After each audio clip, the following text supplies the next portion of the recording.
اللہ ہم سب کو وہ خوشبوئیں لینے کی توفیق عطا فرمائے۔ ابھی جو ہے بھائی یہاں سے ہم میدان عرفات کی طرف جا رہے ہیں۔ کہاں جا رہے ہیں؟ عرفات۔ مکہ المکرمہ ہو اور حج کی بات نہ ہو، ایسا ہو نہیں سکتا۔ مکہ المکرمہ ہو اور حج کی بات نہ ہو، ایسا ممکن نہیں، کیونکہ حج جو ہے وہ اللہ کے گھر ہی آ کر ادا کیا جاتا ہے۔ اسلام کے ارکان میں سے ایک اہم ترین رکن ہے حج۔ اسلام کے ارکان میں سے حج جو ہے اہم ترین رکن ہے، اور ہر صاحب استطاعت پر حج کرنا فرض ہے۔ جس کے پاس اتنا مال ہے کہ وہ حج کر سکتا ہے تو اس پر فرض ہے کہ وہ حج ادا کرے، اور ایک حج کرنا اس پر فرض ہے۔ روایت میں آتا ہے کہ اگرچہ کوئی حج کرنے کی استطاعت رکھتا ہو، طاقت رکھتا ہو، اس کے بعد مال ہو اتنا کہ وہ حج پر جا سکتا ہے، اور وہ حج نہ کرے تو پھر اس بات کی کوئی پرواہ نہیں کہ وہ یہودی ہو کر مرے یا نصرانی ہو کر۔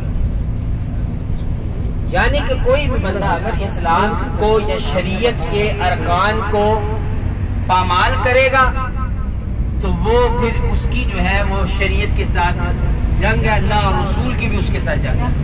تو اللہ تبارک و تعالی ہم سب کو جو ہے بھائی اسلام اور دین و شریعت پہ زندگی گزارنے کی توفیق عطا فرمائے۔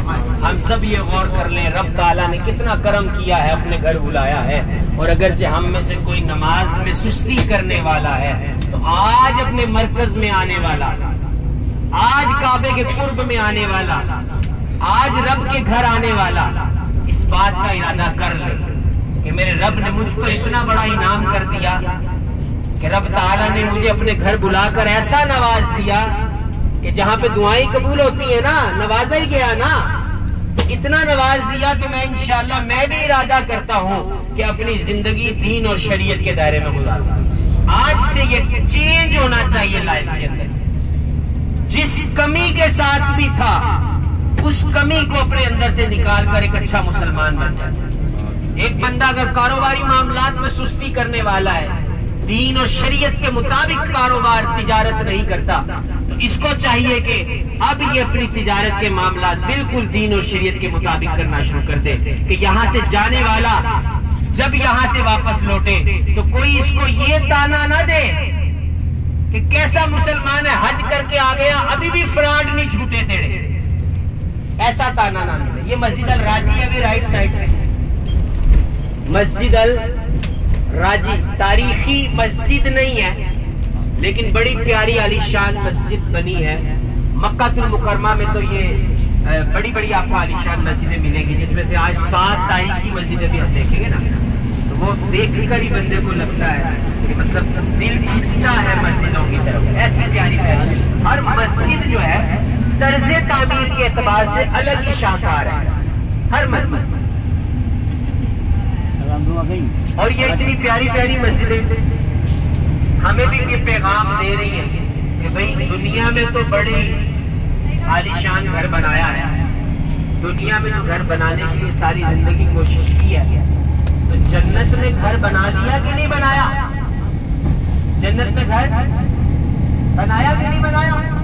اللہ کے نبی کا فرمان کا مفہوم ہے جس نے مسجد بنائی اللہ تعالیٰ اس کے لیے جنت میں گھر بنائے گا۔ تو دنیا میں گھر بنانے کی کوشش تو ساری زندگی جاری رہتی ہے، گھر سے کوٹھی، کوٹھی سے بنگلہ، بنگلے سے 2 بنگلے، چلتا رہتا ہے۔